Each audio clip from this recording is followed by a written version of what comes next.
December 1944. The Ardennes Forest. 1 American gunner, 12 German tanks, and a decision that would change everything. What would you do if you saw the enemy rolling toward your brothers in arms, but you had no permission to fire? What would you do if pulling that trigger meant disobedience, but not pulling it meant death for thousands? This is the story of Ray Thompson, a farm kid from Kansas who became a ghost, a man who broke the rules to save lives, a soldier who fired without orders and created a legend that the German army could never explain. They called it Die Geister Battery, the Ghost Battery. They thought they were ambushed by an entire American artillery unit. They were wrong. It was one man, one gun, and one moment of brilliance that military academies would study for decades. This is not just another war story. This is about the moment when precision beat power, when courage meant calculation, and when breaking the rules became the new rule. Stay with me, because what Ray Thompson did in those frozen woods will blow your mind. The year was 1944, December. The trees of the Ardennes forest stood like skeletal fingers reaching toward a gray sky, weighed down by snow that fell like frozen tears. The wind, brutal, sharp, cold enough to cut through metal and bone alike. Beneath a camouflage net, hidden in the shadows, sat an M10 Wolverine tank destroyer, and inside, Private First Class Ray Thompson watched through a fogged periscope, his breath coming in shallow bursts, his hands trembling, not from fear, but from the cold that seeped into everything. Just 800 yards away, a line of German tanks snaked through the woods, 12 of them, Panzer IVs mostly, and 1 Tiger at the front. That beast of a machine that could punch through nearly anything the Americans had. Behind them, half-tracks rolled with infantry, fuel trucks, supply vehicles. They were heading toward a vital crossroad, a road that, if taken, would cut off supplies to the 101st Airborne Division. The paratroopers were encircled in Bastogne, surrounded, desperate. And Thompson? He had no orders, no permission to fire. He was told to wait, to observe, to report. But he could see what was about to happen, so he made a decision. Without a single command, without clearance, Ray Thompson pulled the trigger, and everything changed. 3 days earlier, inside a drafty farmhouse near the Belgian front, Ray Thompson sat hunched over a cold metal desk. His commanding officer briefed the crew of the 702nd Tank Destroyer Battalion with words that would echo in Thompson's mind for days. "No one fires without confirmation from command," the officer said flatly. "I don't care what you see. I don't care how close they are. We do not give away our position unless ordered." The room was quiet. The men nodded, but there was tension beneath the surface.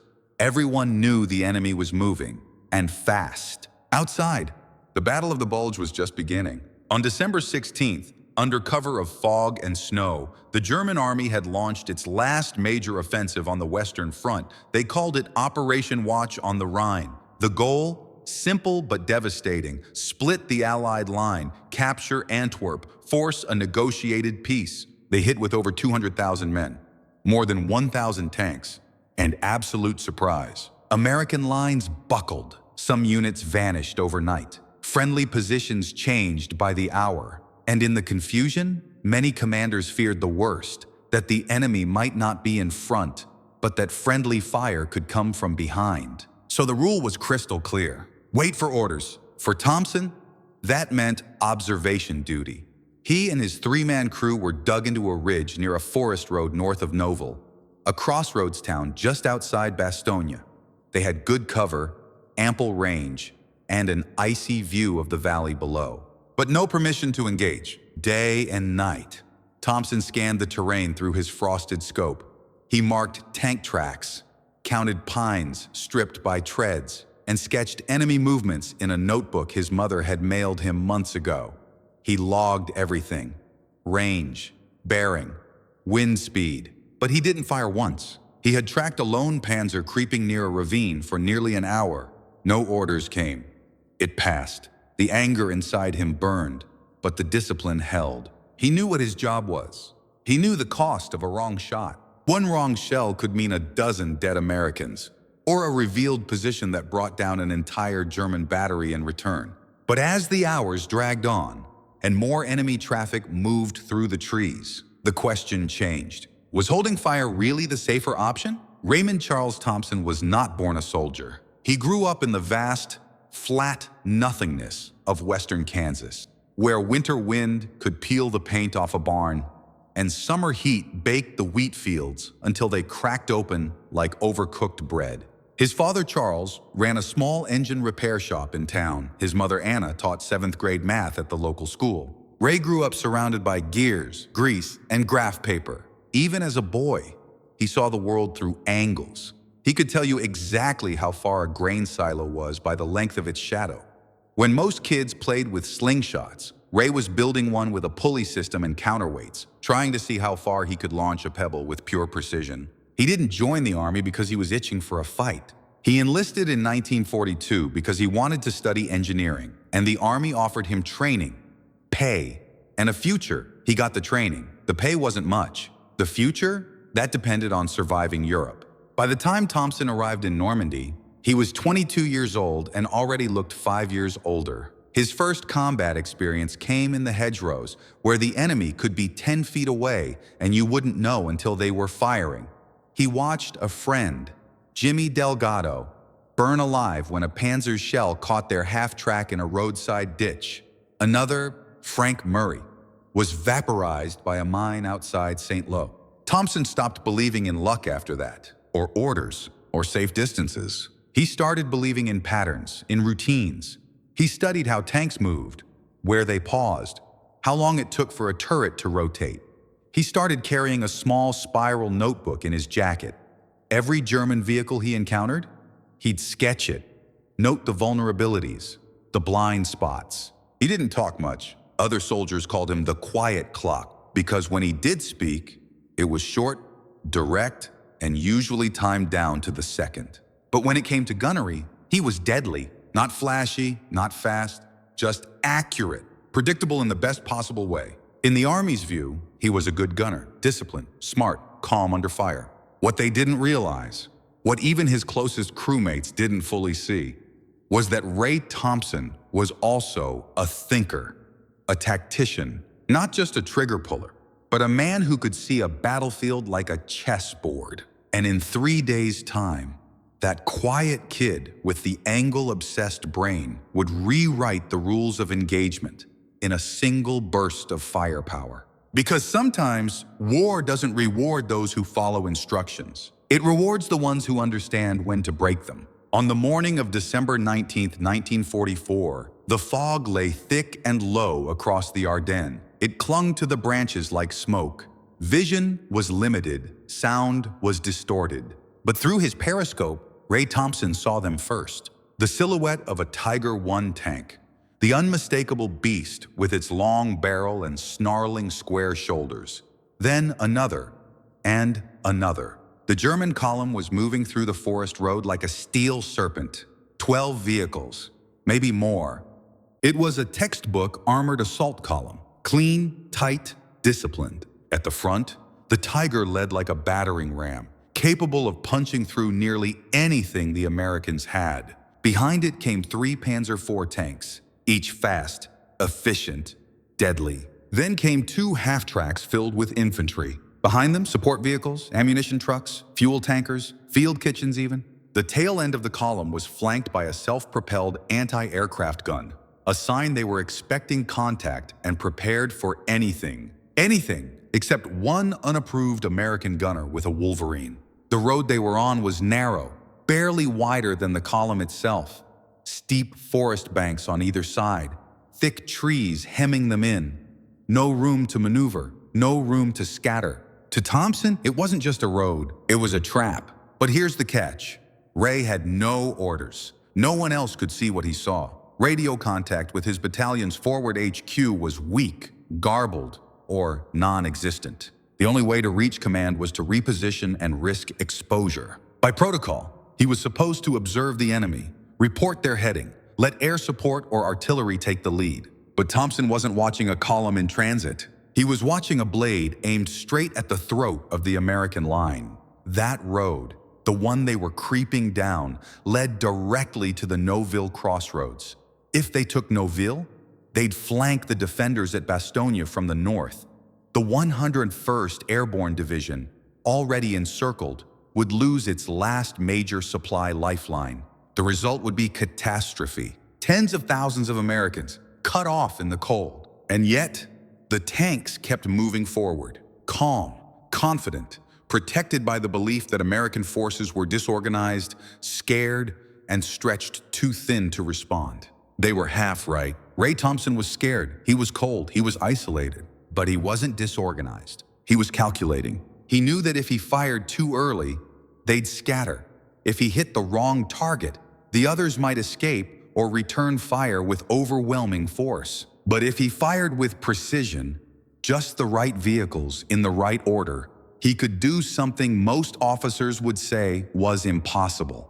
He could dismantle an entire armored column, piece by piece. And he'd have to do it without a word from command, without backup, without permission. He licked his lips, reached for the elevation dial, took one last look at the formation, and waited for the moment. Ray Thompson had never fired without orders. Not once, not in training, not in France, not even when his instincts told him to pull the trigger days earlier as a lone Panzer crossed his scope. But now, staring at a perfectly exposed German armored column crawling forward like clockwork, he realized something. Waiting was no longer caution. Waiting was suicide.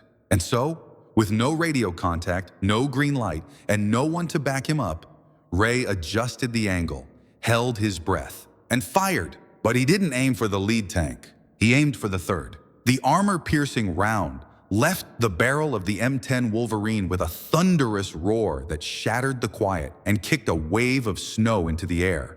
It struck the 3rd Panzer IV directly in the flank. The explosion sent a shockwave through the trees. A plume of fire and black smoke erupted into the fog. Metal screamed. The entire column halted, but Thompson wasn't done. As his loader rammed in the next shell, Thompson shifted position slightly, 5 yards to the left, enough to throw off any German gunners scanning for muzzle flash. Then he fired again, this time at the 6th vehicle. The blast ripped through the half-track carrying infantry. Its fuel tank ignited instantly. Bodies were thrown into the trees. The fire spread to the dry underbrush, lighting the forest floor in patches of orange and black. The Germans were no longer halted. They were panicking. The Tiger at the front tried to reverse, but the column was packed too tightly. The crew inside the Tiger shouted and gestured furiously, trying to clear a path. But behind them, the rest of the formation was now bottlenecked, blinded, burning, boxed in. Thompson reloaded again. His crew, now fully alert and realizing what was happening, didn't question him. They followed his lead. He fired at the 8th vehicle, a fuel truck. The result was instant and biblical. The explosion rocked the hillside, flames jetting skyward like a volcanic blast. The force knocked 2 nearby infantrymen to the ground. The fireball backlit the tank silhouettes like ghostly shadows. From a distance, it sounded like a full artillery ambush. In reality, it was one man, one gun, and a gut feeling. But the order of his shots wasn't random. Thompson had spent months studying German doctrine. He knew their reliance on tight formations, knew the logic behind their placement. Fuel and support in the rear, armor in front, infantry in the middle. By taking out the 3rd vehicle, he created a physical block. By hitting the 6th, he jammed the middle. By destroying the 8th, he crippled their retreat and ignited chaos. It was a chain reaction firing pattern, a surgical disruption of German tactical structure. Each shot was a scalpel, not a hammer. The Germans, now confused and cut off, began firing wildly into the trees. Their machine gunners riddled snowbanks and empty trunks. Infantrymen ducked behind flaming wrecks, unsure of where the fire was coming from. To them, it felt like a trap, an orchestrated ambush by an entire battery of American tank destroyers. But there was no ambush, there was no battery. Just Ray Thompson and a crew who had stopped asking questions. The Ardennes had gone silent just moments before the first shell.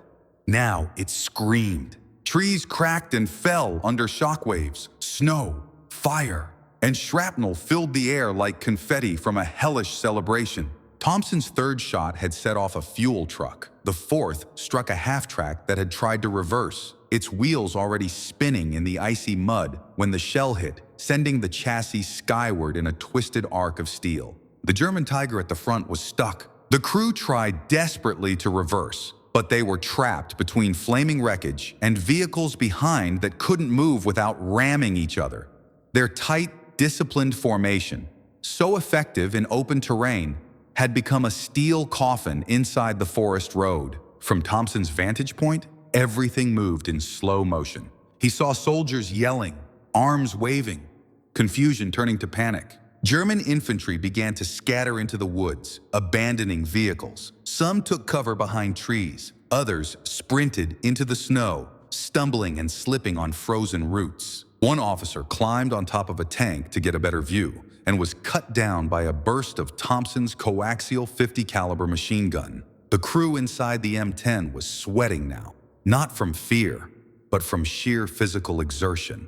The loader's hands were blistered.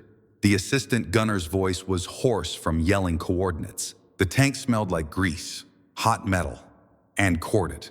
But Ray Thompson, ice, focused. Every shot he took came from calculation. Not adrenaline, not rage, just pure, practiced mathematics. He was repositioning after every 2 shells. Not far, 10 yards here, 20 there. But enough to make German gunners doubt their aim. Smoke helped, fog helped, the terrain helped. But the real advantage, they thought there were more of him. The Germans believed they had stumbled into a multi-unit ambush. Some guessed 4 tanks, others said 8. There were even reports of American artillery batteries in the hills, though no such batteries existed in that sector. The truth? It was one M10 tank destroyer with a 3-man crew and a gunner who was supposed to be following orders. By the 30-minute mark, the road was clogged with burning steel. At least 5 vehicles were completely destroyed. Another 3 were immobilized. Survivors from the rear, fuel and support crews, had already turned and run back down the forest trail. The Tiger finally managed to pivot its turret, rotating toward the ridge where Thompson had fired last. Thompson didn't flinch. He waited. He knew the Tiger's armor was thickest in front, but weakest on the sides. And if you knew the exact moment when it turned, when the hull exposed just a sliver of its flank during repositioning, that was your window.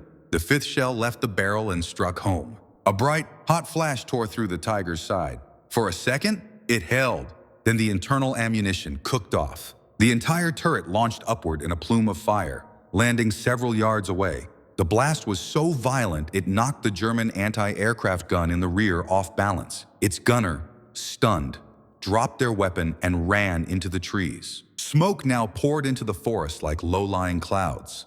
The wreckage glowed beneath the gray morning light, and the road, that had once been a pipeline of armored strength, was now a burning bottleneck of destruction. One of Thompson's crewmen looked at him and said, "Are we still going to get court-martialed for this?" Thompson didn't answer. He just loaded another round. The job wasn't finished. Hours later, under interrogation in a makeshift American holding tent, a captured German lieutenant, his face smudged with ash, coat half-burned, eyes glassy with shock, struggled to find the words. He spoke in fits, stammered, paused. "There were many guns," he said in broken English. "Maybe 6, maybe more. We were attacked by a full battery." American intelligence officers exchanged glances. There hadn't been a battery. There hadn't even been a full unit. There was just one M10 Wolverine and a gunner who officially had never been given permission to fire. Other German prisoners described it differently. Some said it was an ambush laid by paratroopers with anti-tank weapons. Others claimed the Americans had planted mines and booby traps, evidence of sabotage, not gunnery. One man, barely 20, swore he saw muzzle flashes from 3 different angles. But the flash pattern had come from one source, Thompson, who had moved after every shot. In their confusion, the Germans had begun to invent enemies that didn't exist. Fear filled in the blanks. Even seasoned tank commanders reported seeing American armor silhouettes deeper in the trees. In the chaos of burning wrecks, smoke, and disintegrating command chains, they imagined what they couldn't identify. It wasn't cowardice. It was psychology. They simply couldn't believe one man had done that to them. It was impossible that a single tank destroyer could have struck with such timing, such precision, and such devastating effect. And in a way, they were right.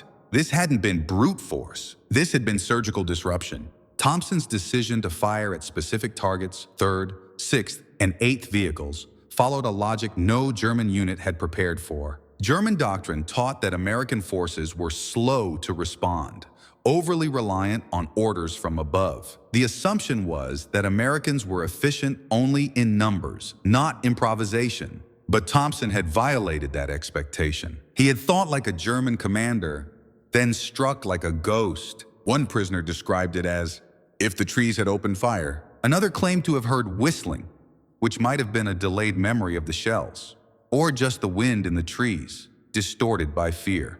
When American forces moved in to clear the road hours later, what they found stunned even hardened veterans. The wreckage looked like the aftermath of a coordinated airstrike, vehicles stacked like dominoes, burned out frames fused together by heat, frozen corpses sprawled across the snow, some still clutching rifles, trees splintered like toothpicks, tracks bent sideways, dug deep into the dirt. But above all, what was missing, what made it so strange, was the absence of American dead.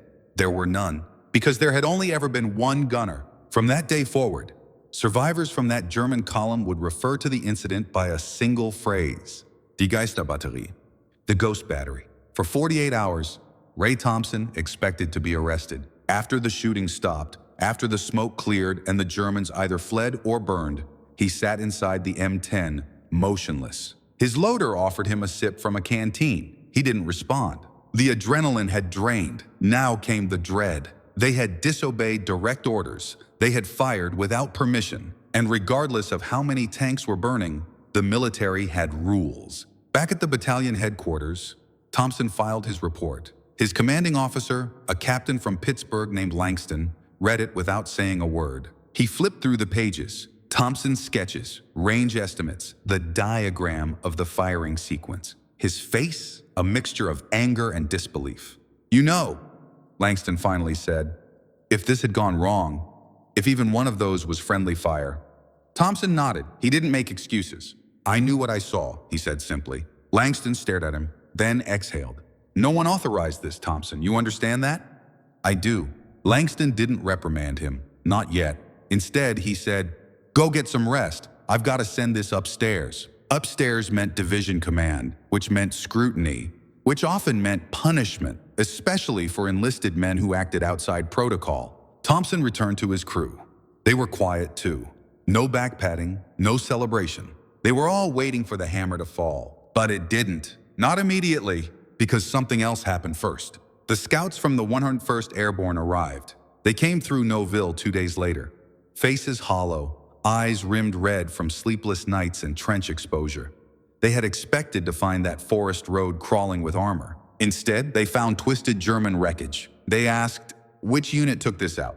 Langston said, it wasn't a unit, it was one gunner. Word spread faster than orders, at mess tents, in supply lines, across battalion radios. People began talking about the guy from Kansas who took out a Panzer column by himself. Some exaggerated the story, said it was 10 tanks, said he did it with 5 shells, said he used bouncing shots like a trick pool player. But in the middle of the legend forming, the official investigation began. Division intelligence reviewed Thompson's field notes. They interviewed the loader, the assistant gunner.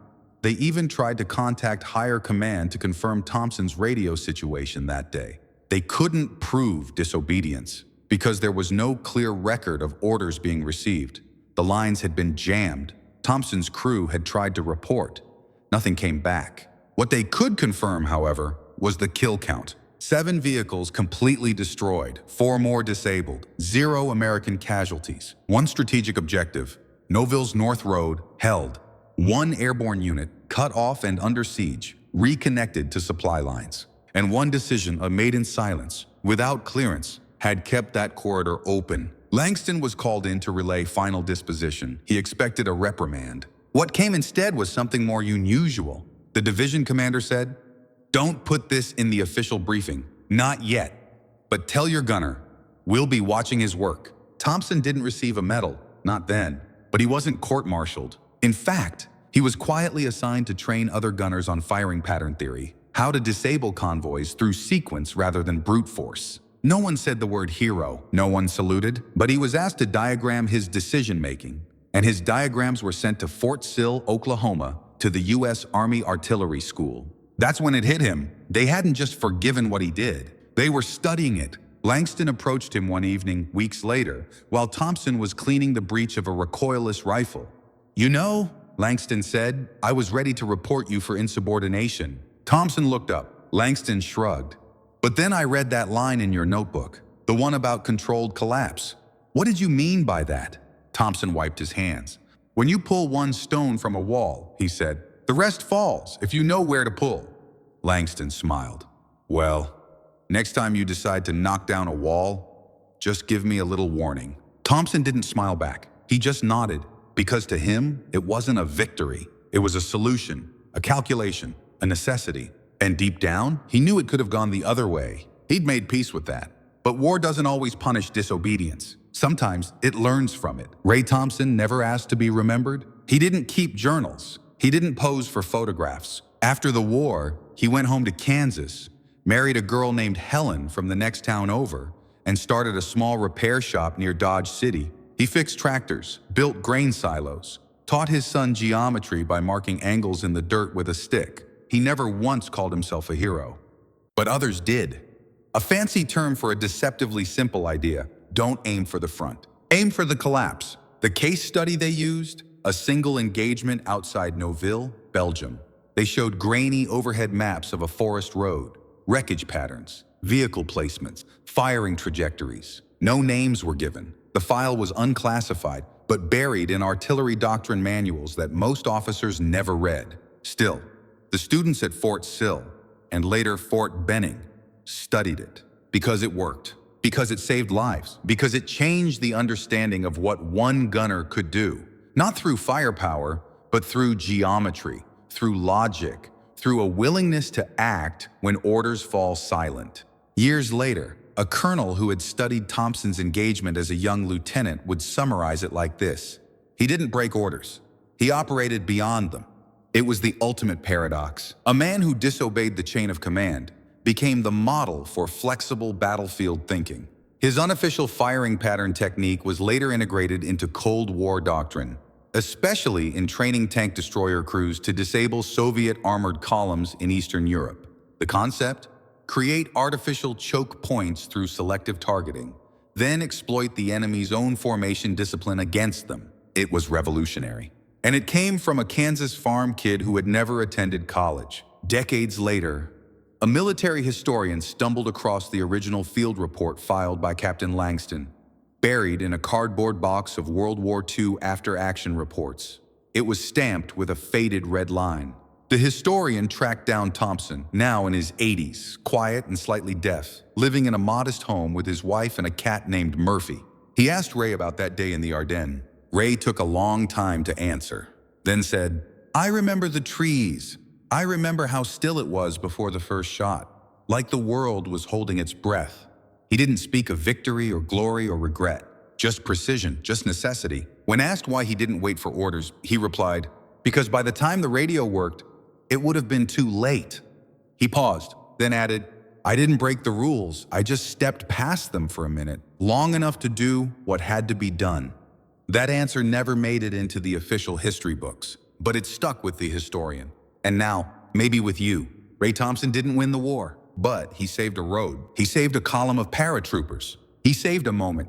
And in war, sometimes that's everything.